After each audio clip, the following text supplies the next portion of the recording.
Assalamualaikum guys. Sekarang saya sedang memasak kari daging domba dengan berbumbu India dan kombinasi bumbu Aceh. Bumbu Indianya bisa pakai bumbu instan ini guys. Jadi ini bumbu instan Indian curry powder. Di sini sudah ada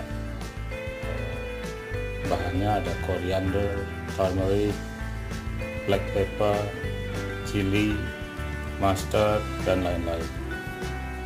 Jadi bisa dikombinasikan dengan bumbu yang lain, misalnya bumbu Aceh kan seperti daun temurui ya. Kemudian kalau tidak ada daun temurui juga tidak apa-apa, bisa dicampur dengan kapulaga, cengkeh, jahe. Kemudian saya juga tambahkan dengan daun jeruk purut guys, supaya dagingnya lebih enak, jadi empuk, dimakannya lembut, dan dikasih bubuk cabai juga. Sebelum dimasukkan daging dan kentang, sebaiknya ditumis dulu guys.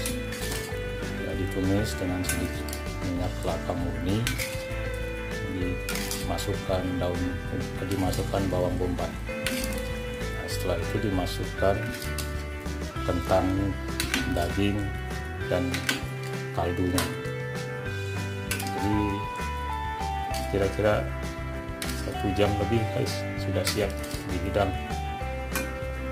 Lumayan enak nih guys, kari daging domba India dicampur bumbu yang saya sebutkan tadi. Tidak ada di restoran ini. Enak sekali. Oke guys, itu saja informasinya. Assalamualaikum.